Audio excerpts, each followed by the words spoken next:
Good evening and welcome to 365 Days of Amazing Stories with Theo Mayer. Here we are on day 301. And I'm going to at least begin the story of the dead wife. In the background, you may hear my sweet little dog who's very unhappy because his best friend, who is a female, is in heat. And he's a male and has not been neutered. And he's having a really difficult time not being with her. So he's been whining a lot. All right. And this story is, well, along those same lines. For you see, there was this man and wife who loved each other so much. They spent all their time with each other, and they were from a village full of people, but had decided to go off on their own, sort of a little bit more remotely, and to live in the wilds, foraging from the land, hunting animals from the land. And it turned out that the wife became ill one day, and the illness just came on so quickly. And by the evening, she had died.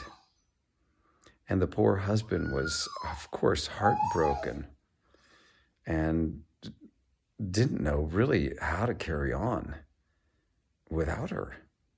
He was in disbelief that this had taken place. Well, in his great sorrow, he carved a very lifelike wooden figure of his wife. And he placed it there in their home. And there it stood, reminding him each and every day of her. But it was difficult because now, instead of having someone to look after things with him, he was doing everything by himself, cleaning the house and cooking the meals and taking care of completely everything.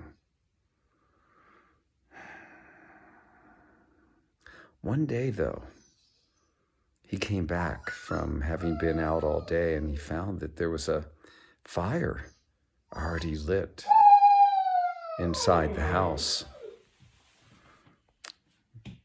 This surprised him, but more surprised he was when he returned home the next day and found not only a fire was lit in the hearth, but a meal was cooking upon the stove.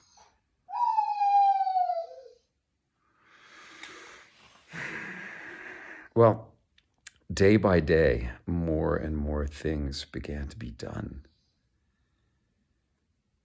And one day he came back, and there, standing in the middle of the room, was this wooden doll, which had moved from the place it had been set, was standing there in front of him.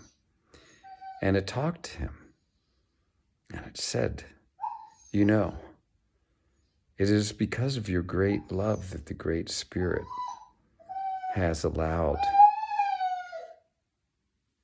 this wooden figure to gain some life. But in order for me to be fully back, then we must return to our village. And you cannot touch me until we arrive back amongst our people." There's my poor husky, longing to be with his love. Okay, we'll stop the story there for today.